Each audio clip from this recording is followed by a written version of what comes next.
سالار اس وقت کچھ زیادہ ہی موڈ میں نظر آ رہا تھا۔ اس نے اوپر دیکھتے ہوئے کہا، بارش ہوگی؟ کیا حال ہے آپ کا؟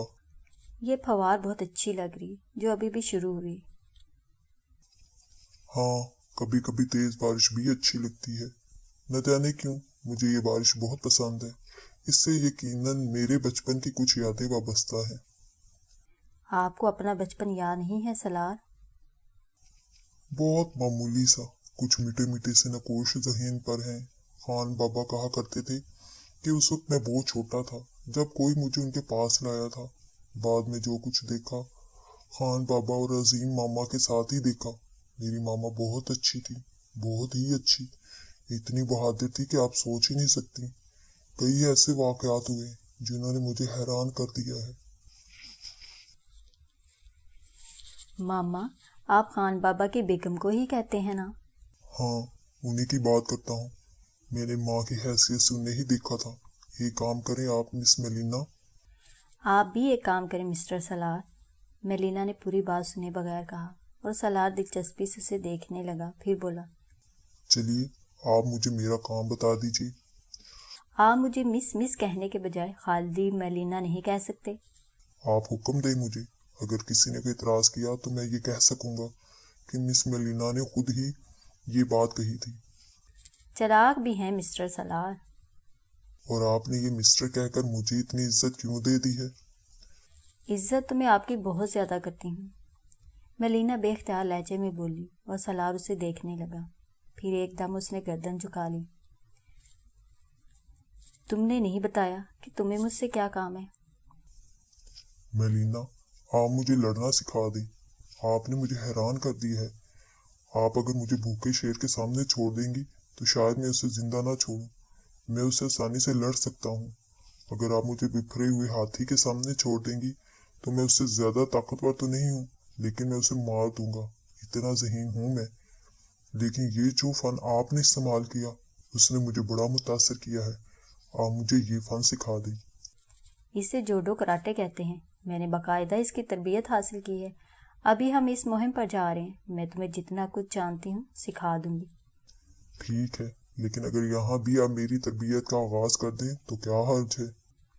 میلینا سوچ میں ڈوب گئی، پھر اسے خیال آیا کہ اس کی پشت پر شروق ہے، اور شروق کا کہنا ہے کہ میں سالار کے زیادہ سے زیادہ قریب آ جاؤں۔ میرا تو کوئی مسئلہ نہیں ہے، اگر کوئی مشکل پیش آ گئی تو میں بتا دوں گی کہ میڈم نے مجھے یہ ہدایت کی ہے۔ ٹھیک ہے، پھر ہم کل سے ایک وقت مقرر کر کے جوڈو کراٹے کی مشق شروع کر دیں گے۔ اور ایک بات کہوں، اس کے لیے یہ سنسان جگہ بہت اچھی ہے، جہاں چھوٹی چھوٹی وہ عمارتیں بنی ہوئی ہیں۔ وہ عمارتیں نہیں، مٹھ ہیں۔ یہ مٹھ یادگار کے طور پر بنائے جاتے ہیں اور لوگ ان کی مدد سے اس جگہ کو پہچانتے ہیں جہاں انہوں نے اپنی عزیزوں کی لاشیں جلائی ہوتی ہیں۔ ٹھیک، میرا مطلب یہ ہے کہ ایسی کسی جگہ کو منتخب کر لیں گے۔ اچھا ایک بات بتائیے، وہ آرتی اتارنے والی لڑکی جس کا نام آپ نے مجھے علاشی بتایا تھا، پھر نہیں آئی آپ کے پاس؟ نہیں، وہ ڈوبتے چاند کی رات کو آتی ہے۔ یہ نیا انکشاف کیا ہے آپ نے، مگر اس رات تو چاند نہیں ڈوبا تھا۔ میں نے کہا ایک ڈوبتے چاند کی رات، جب چاند ڈوبنے لگتا ہے اور آخری تاریخوں میں نکلتا ہے۔ گڈ، ویری گڈ، کیسی انوکھی باتیں ہیں۔ اچھا اب دوسری بات بھی بتا دیجیے۔ جی پوچھیے۔ آپ نے کہا تھا کہ وہ آپ کے ٹرینر تھے جن کی میں نے پٹائی کی تھی۔ سالار ہنسنے لگا، پھر بولا، دیکھیے، اگر میں انہیں ٹرینر نہ کہوں تو کیا کہوں؟ انہوں نے مجھے بالکل مفلوج کر دیا تھا، اور مفلوج کر کے یہ بتایا تھا کہ کوئی فن انسان کے پاس ایسا ضرور ہونا چاہیے جس سے وہ اپنا بچاؤ کر سکے۔ وہ فن آپ کے پاس موجود ہے۔ گویا انہوں نے مجھے اس بات پر آمادہ کیا کہ میں اس فن کو سیکھنے کے لیے آپ کی خدمت میں حاضری دوں۔ اچھا جناب، تو اس لیے آپ کے اندر یہ نرمی پیدا ہوئی ہے۔ میں سمجھی شاید میری محبت نے آپ کے دل پر بھی اثر کیا ہے۔ میلینا اس وقت اداکاری نہیں کر رہی تھی، بلکہ ایک بے باک لڑکی ہونے کی حیثیت سے اس نے سالار کو اپنے دل کے راز سے آگاہ کیا تھا۔ لیکن اس وقت یہ دیکھ کر اس کی روح کو ایک عجیب سی لطافت کا احساس ہوا جب اس نے سالار کا خوبصورت چہرہ گلابی ہوتے ہوئے دیکھا۔ یہ انداز تو لڑکیوں کے شرمانے کا ہوتا ہے۔ اس کا مطلب ہے کہ یہ شخص بہت ہی پاکیزہ فطرت کا مالک ہے۔